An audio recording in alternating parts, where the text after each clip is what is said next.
Hey, it's Calvert Stone. I'm here at what we've called the Epic House Move House.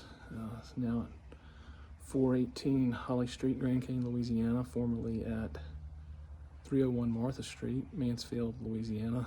About a 110-year-old, 2,000 square foot house, relocated about 8 miles and renovated. And I think by now, a lot of the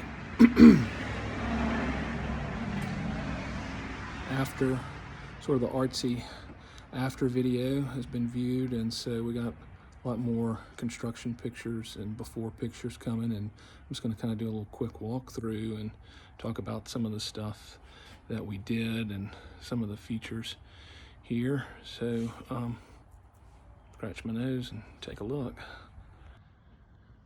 So this is the front porch. Kind of see it wraps almost all the way around. It's 10 foot wide, which is what you really want for a porch.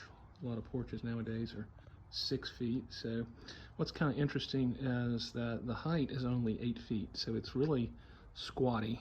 You can see the original beadboard ceilings, painted the kind of traditional blue. Then I installed these LED flat lights. I think look nice, especially since this porch is so short.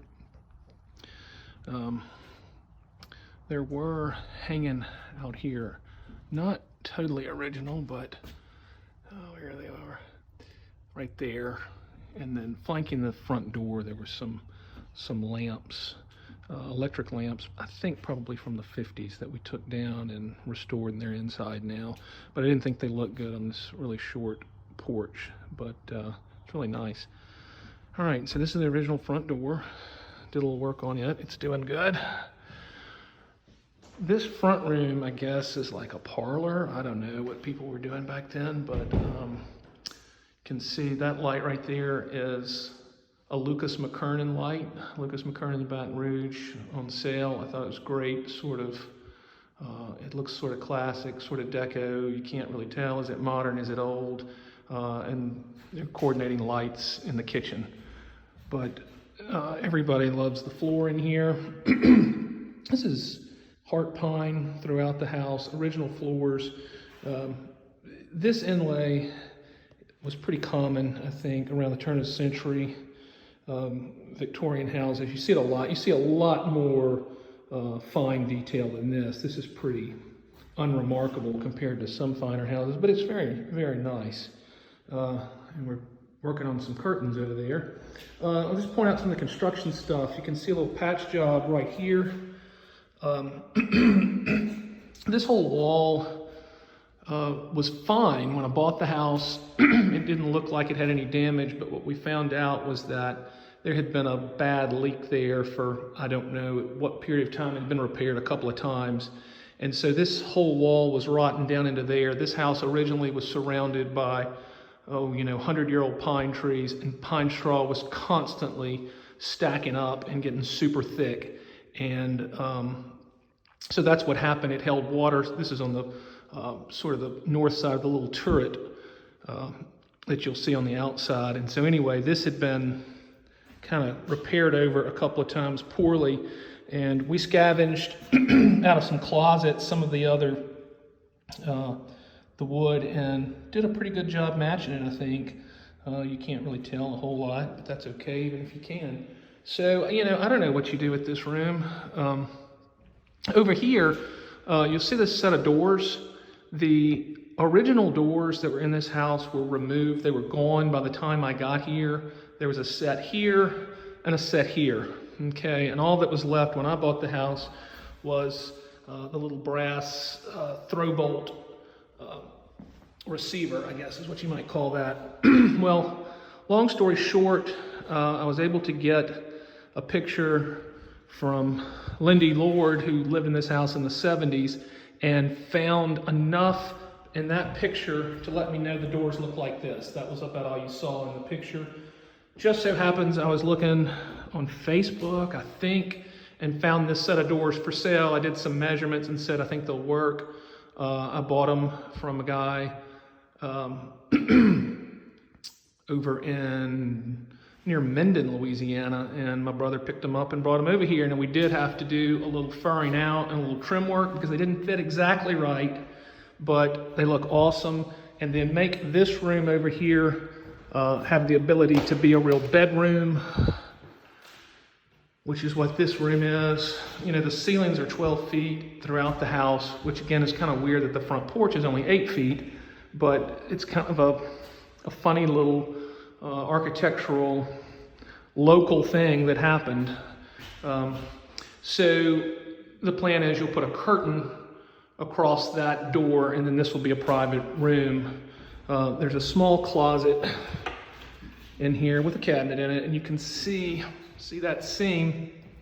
Originally this house, this closet went through to the other bedroom, which was just insanity. Anybody that knows anything about old houses, the doors going into multiple doors in each room. This also was where the attic access was, way up there, but we've got another attic access. So here's this room. Okay, and so I don't have a set of doors yet for this. Actually, I do have a set of French doors I could put in here, but they won't match. But we're gonna leave it open for now, I think. This is, I guess, the big room is what we call it. And so this plate rail is original. Some of the interesting architectural features of this house are that it's got the plate rail and then this 4/1 window that was kind of arts and craftsy that you would have seen, you know, in the 19-teens kind of coming in, but yet we've still got the classic round column, sort of that Victorian. They didn't really know what they wanted out of this house. It's got some mixtures of styles, and I think that's what makes it interesting. But this plate rail would have been real arts and craftsy around the turn of the century, 19-teens. You can see maybe there's the little groove where you would have literally set your plates up there and lined the walls. This door goes out onto the front porch. We got an original doorknob that we got working and painted, looking good. It works. And that door got a little work to, a little loving. It had some issues. That is not the original glass. The front door is original glass. It's beveled. We lost some original glass in the house. That just happens. This door goes to the side porch. I've closed that up. It's too many doors going to the porch and come in this room, so it'll just be a window effectively. We had a terrible, terrible leak here for many years, and we had some issues after I moved the house, and the floor got some water on it here, but I think it's okay. You'll see right there, I don't know what these holes were for. People were just going crazy drilling into this wood, but we've plugged those, we've sealed everything up. Originally over here, you know, from pictures and what I found, this was where the fireplace was. When I got here, bought the house, the fireplace was gone. It had been destroyed. I have some of the brick that I may do something with, a blonde brick that was popular in that time that I found on the lot where the house was, but it had been demolished for whatever reason. And so it had been tiled over, and there was a space heater. And again, we've patched this with some scavenged wood. I think it looks pretty good. This plate rail, you can see over there at that little medallion sort of thing. I don't know what the architectural term is for that, but that is where, upon my ownership, the original plate rail ended. I had some new plate rail manufactured, milled at a mill shop, and we used that there. This room is a little weird. Where do you sit? Where do you put your TV? I think you put your TV over there. And then maybe you have this as a dining room. I don't know. This bedroom, this middle bedroom, the second bedroom, it's got these great windows again. It had, well, let's go this way. It had a little closet. One little closet that's got a very cool window with trim. It's trimmed out on the outside.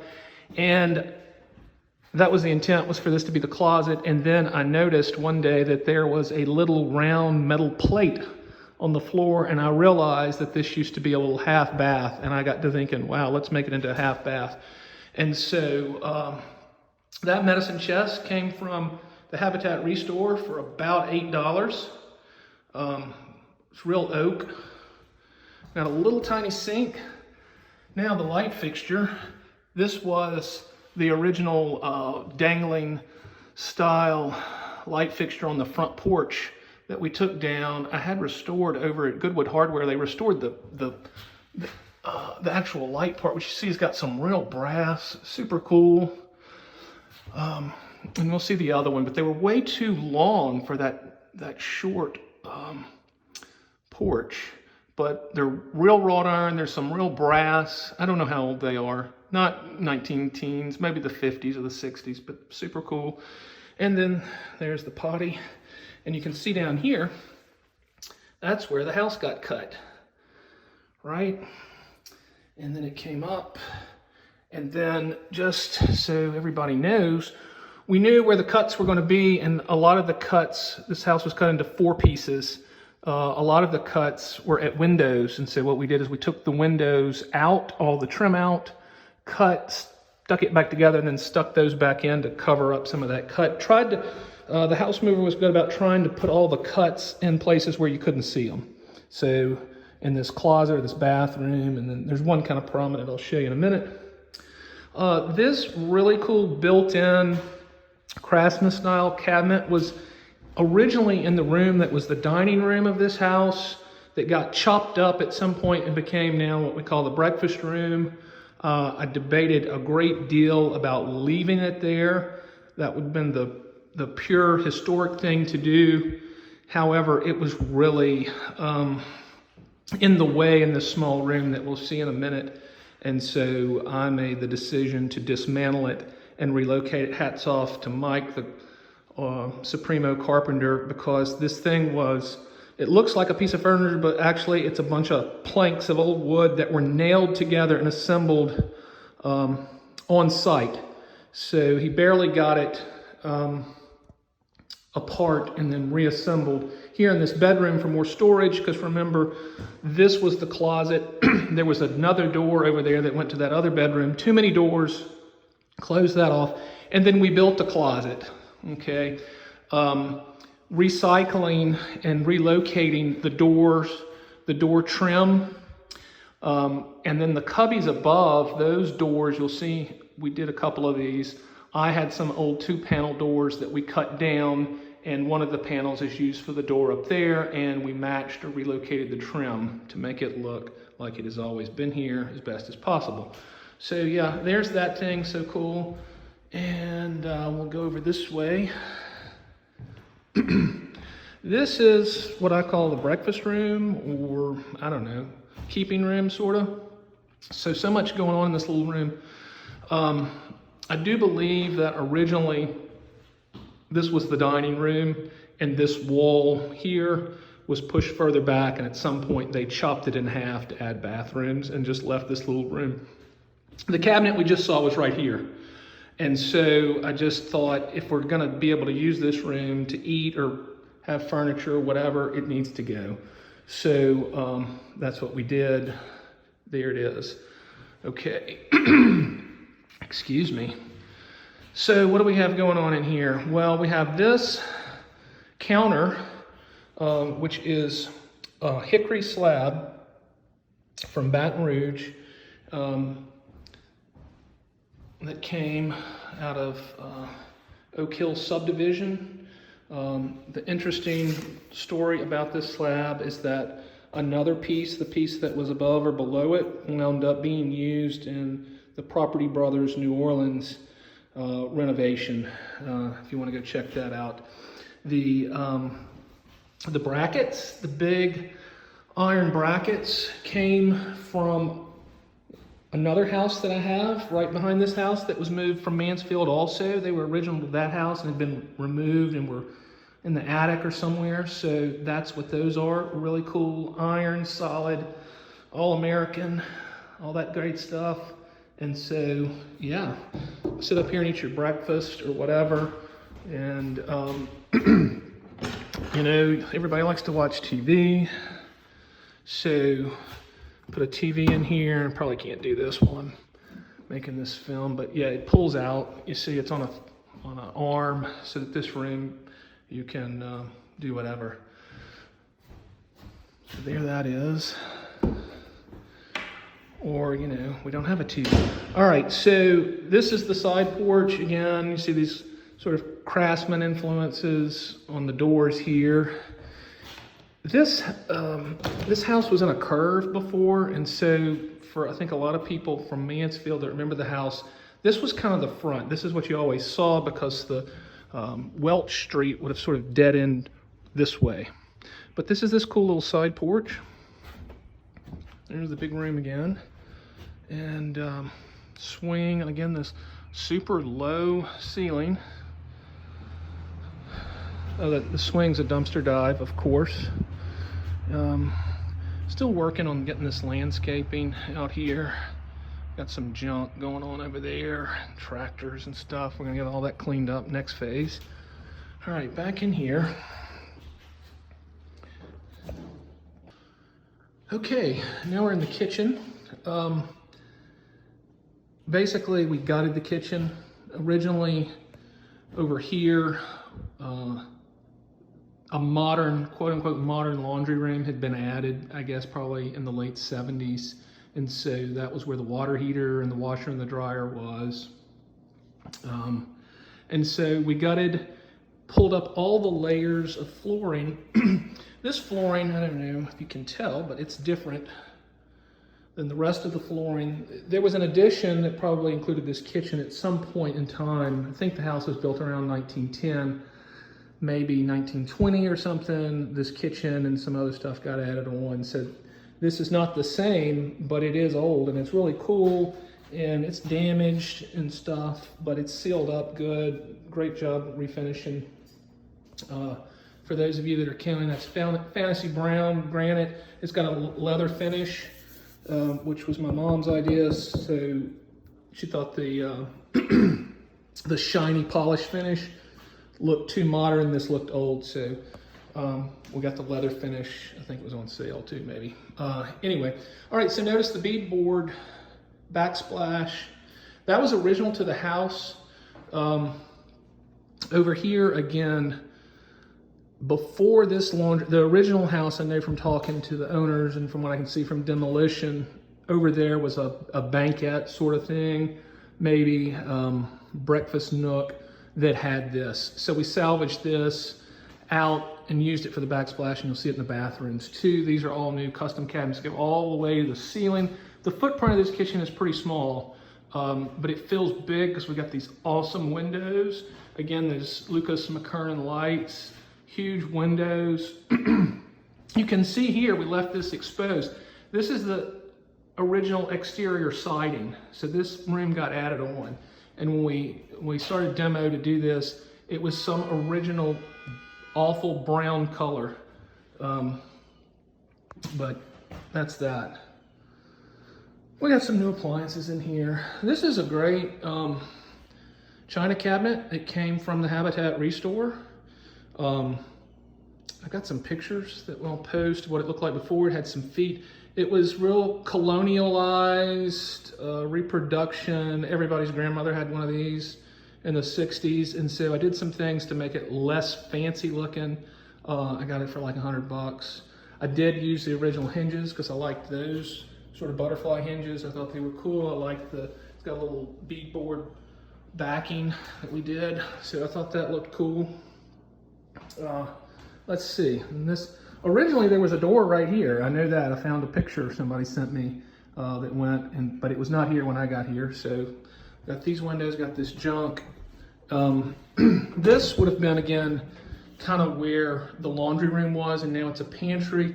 We did cut a hole and push the refrigerator in a little bit so it wouldn't stick out into that small kitchen so far. It looks a little sleeker, but nice, big, huge pantry. The floor in here is some vinyl planks. This floor was in bad shape, and the time and effort and cost of fixing it just didn't warrant what we did. There was never a door here that I can tell. There was a window, I think, there and kind of over there that had been closed up, but I cut a door in so that we could, and I got this door also at Habitat, because it matches the style of the other doors. It's this one big single pane. But so here's this awesome screen porch with lights on a switch and all this junk. Don't look at the junk, but notice the great cool diamond pattern. That's what you saw in the breakfast room, as we repeated that with a stencil.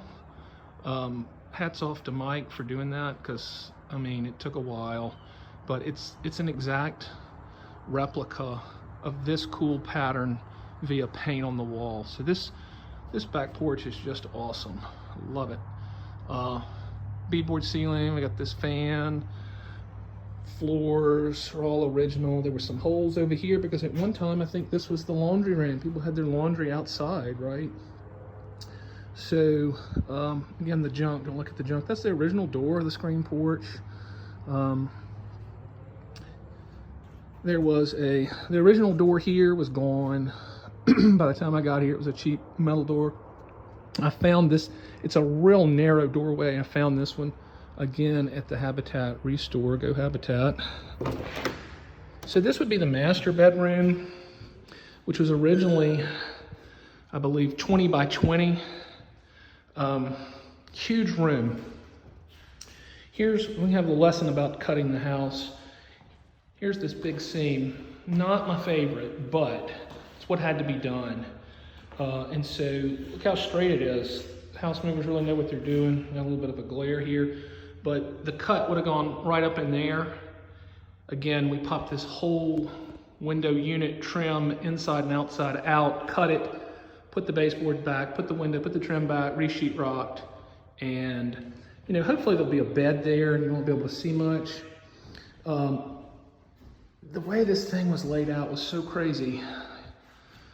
There were no closets really in here. We built these closets, right? Same way as I described in the other room in terms of matching the trim, cutting the 2-panel doors. So that's what we did here. Now let me just kind of clue you in on how this worked before, because it was so crazy. So there was a door right there that went into the bathroom, okay? Now, this door was not here. So you came through right here on this wall into what we have now is this bathroom. Right there was the toilet. It was in that little nook. And there was some sort of little false beam that came down to about right here. So you had to duck down to sit on the toilet that was there. And then right here was the bathtub, kind of built in, right? And then right here was the vanity. So that's how it was laid out before. So again, I cut in this door, pocket door. This is one of the original doors that we just put in the pocket kit. Here it is. Got rid of the tub that was there, put the vanity there, put the toilet there, and then where the toilet was is where we put the built-in shower. And with the old houses, it's kind of cool. You start doing demo and then you look in, and you don't want to be too much of Chip and Joanna, but you see these planks and then this great gray and white paint that sort of matches, the gray and white on the vanity top, and this, don't mind me in the picture, and then this gray trim mirror, and then kind of gray and white here. And then this looks really green, but it's really gray. I don't know why it looks so green. But again, this is the salvage beadboard for the wainscot, and then the reproduced chair rail on the top of it. Cathode. So yeah, again, the original bathroom that was right here, you came in right there by the light switch. Okay, so back in the master. So you had that door that went into that bathroom, but wait. Then you had another door that went into this bathroom that didn't look like this. Okay, so we'll take a look at how it looks now. Looks pretty nice, I think. Hey, marble vanity counter, 2 sinks. You shop and you shop and shop and you get a special on that on Wayfair or Overstock. More of the beadboard, wainscoting. These mirrors, oh, don't look at me, y'all. These mirrors are a dumpster dive find. I kind of call them Moroccan, that little detail up there. I think it's so cool. So slap some paint on them and I think they look awesome. Wayfair on the lights, I searched and found these. I got a little hint of brass, hammered metal. I think they look cool. Okay, so this is the original tub. It's real iron and enamel. It weighs a ton. Did a can you see here? This is a subway tile with white grout surround that we took way up high. Okay, got some octagon marble tile. There's the old potty. This is this kind of crazy looking above the potty cabinet is another Habitat Restore find that I don't know, I thought it was so crazy and weird, but anyway. Original windows, again, this angled thing. Okay, so I'll tell you what we did here. So again, as we come in, there's the other bathroom you could go to from the master bedroom, or you could go in this one, and then you walk through here, and right here was this huge built-in closet with a big door, like a standard room door. Then there was another door right here that went into that middle bedroom where we built the closet on the wall. So lots of doors, lots of entryways. So we ripped this thing out. There's a hole up there that's left over. This was how this was all. We just did left a little tongue and groove plank wall there. That hole was, I don't know if it had some wiring or if it was a rat or what, but there it is. So we closed that up, right? The tub, this tub was right over here, shifted down where the toilet is, so that it was you showered in the window, and then the spigot was like right here. And so the water, and it was getting rotten. It was the craziest thing. Like anybody would put a tub inside that window like that. And then the potty was right here with like in the middle, it was like really on display. And then there was kind of this ugly vanity right here. And so what we did is put the potty over there behind a wall, shove the tub down, right? Closed up that door, and ripped out that closet. And now there's only one way into this bathroom, and it looks pretty good, I think. Still some touch-up paint I'm seeing. I hope y'all see that, and some other issues. Oh, I'll tell you a little tip here.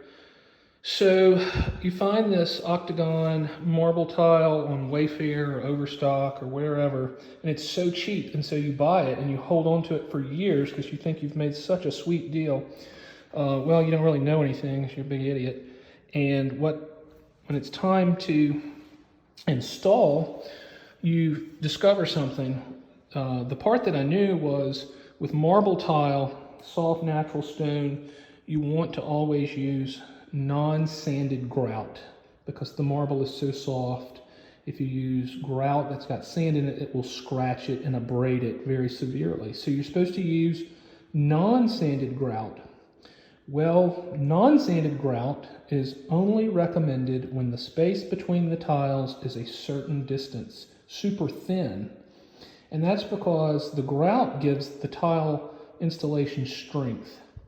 So the non-sanded grout is basically weak, and it's for little thin seams between your tile, real thin grout lines. Well, guess what? The reason this tile was so cheap, probably, it's beautiful real marble, was that it's got these big old huge gaps in between it. I cannot remember